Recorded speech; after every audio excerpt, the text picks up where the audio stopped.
Hi everybody and welcome to today's Quiz and Coffee. So I'm Hannah and today I am talking to Ellen Goodwin, who works with me at the new Anglia LEP. Ellen is the infrastructure manager. She's also one of our lovely enterprise advisors supporting ACLE Academy with their careers programme. Ellen has had a very varied career in infrastructure strategy, policy development and delivery. Lots of skills which she's going to tell us all about. So let's meet Ellen. Hiya. Hello, welcome. How are you? Have you got your coffee? I finished my coffee already, but that's fine. Nice and hydrated for the chat. That's great. So, infrastructure manager. Yes. What is an infrastructure manager? Can you tell us all about it? Okay, so for an infrastructure manager from the local enterprise partnerships point of view is the person who's responsible for determining all of the strategy and policy direction for the organisation around infrastructure, which includes transport, digital, utilities, housing and flooding. Okay, so lots of things to take care of there. Absolutely. But given the title of this, which is A Career for All Weathers, I'm sure that our listeners, our watchers, know that you didn't start there. So you started studying meteorology, is that right? That is right, yeah. So how did you go from meteorology to infrastructure? Gosh, okay. Well, in a fairly short chunk of time, I was really passionate about climatology and meteorology. And when I graduated way back a long time ago, I actually had a bit of a personal challenge in my life, which meant that actually I chose to stay more locally to my family than perhaps I might have done beforehand. So I stayed locally and I got a job at the county council in the planning team. And one of the things that really interested them about me was the fact that I'd had an unusual degree. And that was something that really sparked their interest. So that was doing some sort of planning analyst role at the county council. And they were really appreciative of sort of like the skills that I would have from doing a meteorological degree. So it's very mathematical, and they understood that if I was good at maths, that I would be able to apply that in terms of statistical analysis within a planning environment. So it's about moving those skills over into a slightly different remit. And yeah, it's kind of all went from there, really. Did some planning work, done some project management work over the years, and sort of moved into the strategic infrastructure realm. So yeah, that's how I've got here. So that's really interesting. You talk about transferable skills. So do you think that the skills that you learned in your degree doing meteorology, you talked about maths, do you think that they have led you where they are? Do you think it matters particularly what degree you do if you're going to go down the higher education route? I don't think so. I think the most important thing is doing something you're passionate about and something that you want to be doing. I think for me personally, obviously doing a higher education course is a big dedication. It's a big commitment, and you need to be passionate and want to do that. But yeah, absolutely. In terms of transferable skills, you know, it had that strong math space, and that has really seen me through in terms of doing some analytical roles since I left. Okay, and why did you choose meteorology? Was it just something you were always interested in, or did you just look outside and it was raining one day and you thought, that sounds really cool, I'm going to have a look and see what that's all about? I think for me, geography was always my favourite subject at school. It was always one that I enjoyed and was good at, which is always a good place to start, right? Absolutely. I think for me personally, it was about sort of moving that into sort of like the earth sciences kind of realm. I toyed with the idea of doing volcanology, oceanography, those kinds of geology kind of subjects as well. And for me, meteorology was something that I really settled on because it was just really interesting, really fascinating. And the university that I ended up going to, I went to Reading. It was a campus that I really enjoyed being in. And I think that's really important when choosing what you want to do. It's not just the subject, but it's the environment in which you're going to be learning it in is really important. Definitely. I went to Reading too, and I would agree the campus was brilliant. Lots of ducks. I can remember lots of ducks everywhere. So you went on to then study environmental science with a specialism in climate change. Now, I know a lot of our students are really interested in climate change and the net zero agenda. So with that interest and what you do now, how have you developed that from where you started? So I think it's really interesting, actually, because I've kind of gone full circle in the sort of 20 years since I started at university. So I started off with that real climate change passion, and a lot of that was more around the science. And then I've come back into sort of like the policy arena within the local authority and the local enterprise partnership, looking at partnerships, stakeholder engagement, and real influencing. And I think for me personally, I'm in a really good place at the moment in the fact that I'm able to use my knowledge, but also influence others. So it's not just what I'm doing, but actually how you can influence each other to do the right thing. And I think at the moment it's a really engaging topic. It's a really important topic, one that's important for all of us. And I think it's really good that I'm able to be part of shaping for Norfolk and Suffolk what we're kind of thinking in that space.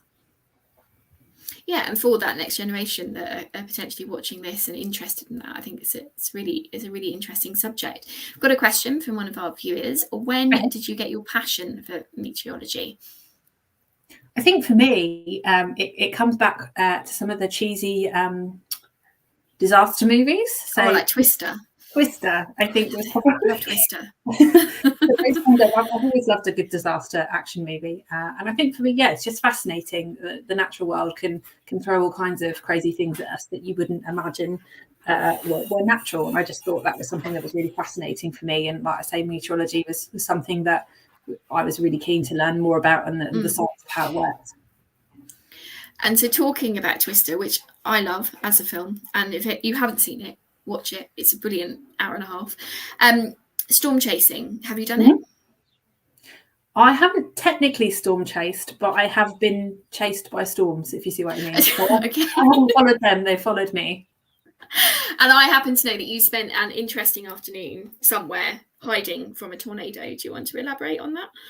Yeah, so this is about a decade ago now. I was a part of a Rotary study exchange, a work exchange, and we went to Illinois, and it was a particularly vibrant tornado season is probably the best way of describing it. And I did end up hiding in a lingerie department's changing room from a tornado, which was not something I ever thought I would be doing. that I'm not sure that's anything I've ever done.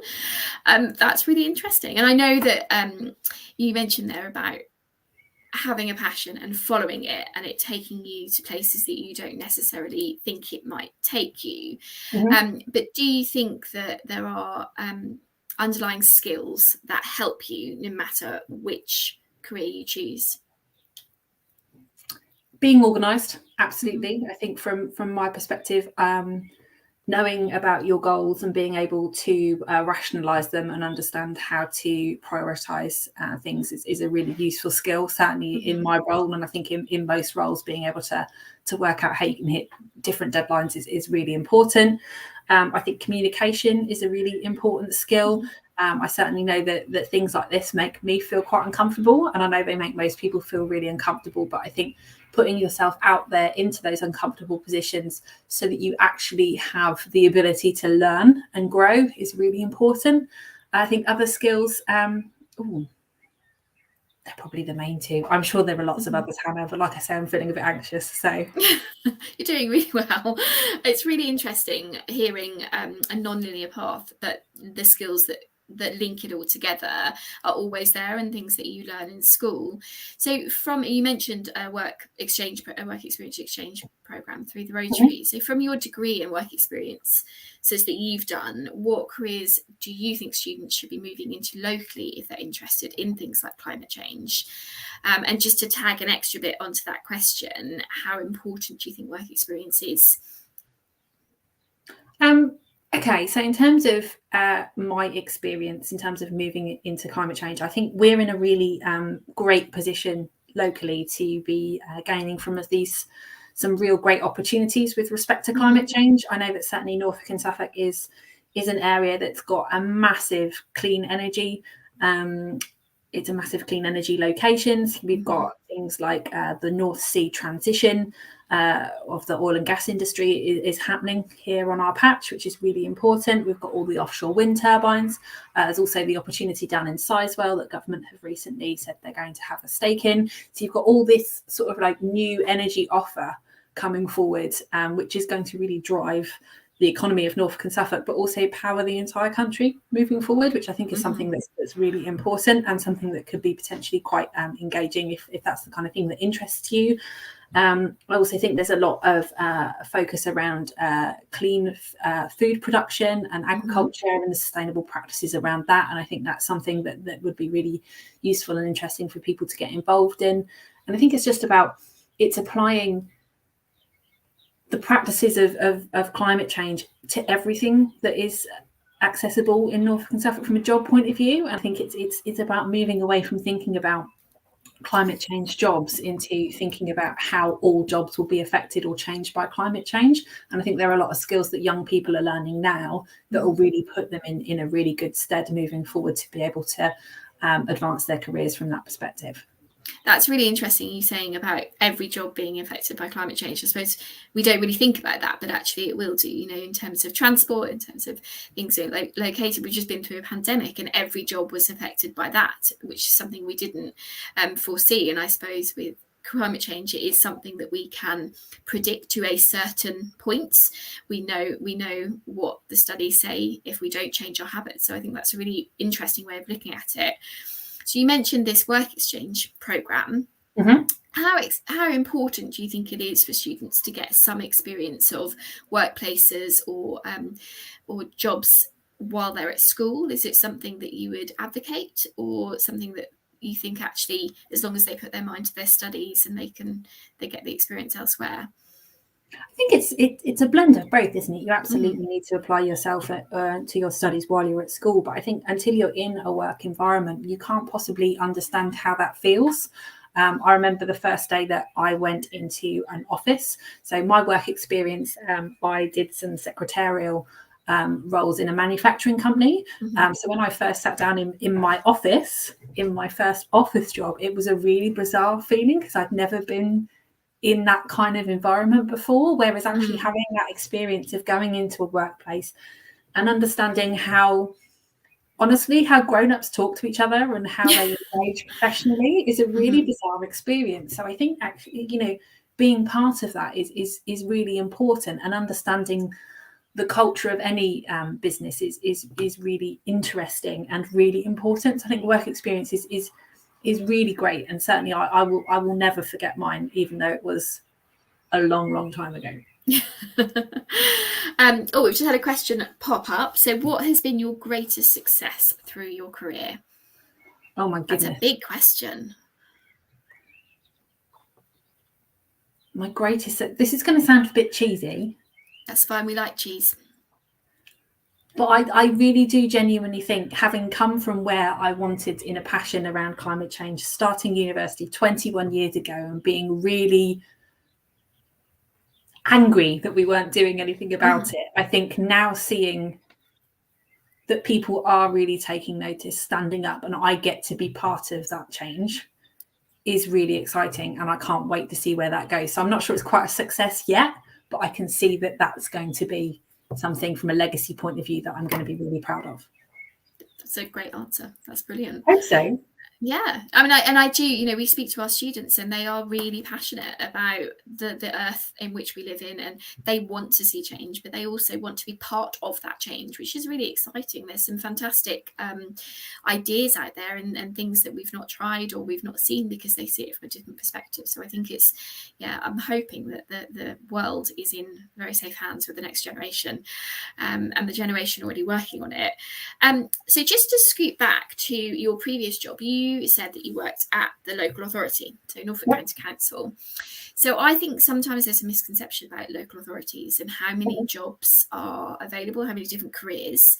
And you mentioned that they were interested in you because of the degree, not necessarily because of the different type of degree you did, not necessarily because it matched the job that you were going for. So do you think that there are lots of careers that are perhaps not considered by young people in a local authority because it is the local authority? And if so, what would you say to those young people? Yeah, I think so. I mean, I think it's certainly in Norfolk, and I presume Suffolk is the same, although I worked at Norfolk County Council. Mm-hmm. I'm fairly sure Norfolk County Council is definitely up there as one of the top 10 employers, I think, in the county. It employs thousands and thousands of people. Yeah, it's big. Which is not something I had ever anticipated. And that includes people who work in schools and those kinds of things, but all manner of different jobs that I wouldn't have even thought about. So the County Council employs solicitors and people who work in libraries and people who fix roads and design roads and do all kinds of different things. And I think if you want a career in any kind of profession, there is probably a place for you at a local authority if that's the kind of job you want to do. And certainly for me personally, it was a real opportunity to be able to start shaping and making some difference. And I think that was really good for me. And I think, there are real pros to working in the public sector. There are some cons as well, because no job is perfect, but I think it's really, I think there are lots of opportunities out there. So it's not just the jobs that you perhaps think of. No, I think you're absolutely right. There are so many jobs there, and they use all of those skills you were talking about earlier, but all of the different experiences. I think there's an avenue that's perhaps not explored very often, but is maybe something that our students could think about in terms of work experience, but also where they might want to go. Okay, so big question. What careers advice, and if your careers advisor is watching, what careers advice do you wish you received while you were still at school? Okay, so when I was at school, careers advice looked very different to how it looks today. I only remember one engagement about careers in my entire high school life. Okay. I remember that I filled in a questionnaire about preferences, like how much do you like kudos. And I think one thing in particular was, do you like the outdoors? I think. Okay. And I said, I quite like being outdoors. Yeah, I'll click the, I don't know, yes, very kind of box.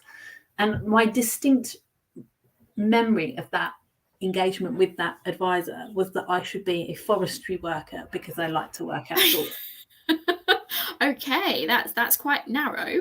It's very narrow. And to be honest, I remember at the time thinking, I don't really feel like this is necessarily particularly unique for me. I hadn't expressed any particular. You didn't think it was a personalised type of advice? No, it perhaps wasn't. No. So, I mean, I do like being outside and I do like trees. So I suppose in hindsight, it wasn't such a bad conversation. But I remember at the time being quite perplexed as to why exactly they'd landed on that rather than any other kind of outdoor role. That's fair. Okay, so if the careers advice that you got at school wasn't as it should have been, what is the most valuable piece of careers advice that you've got in your career so far? Oh, what, from other people? Yeah. From other people that you've worked with, what's the most valuable piece of advice that you've got that we could perhaps tell our lovely students watching?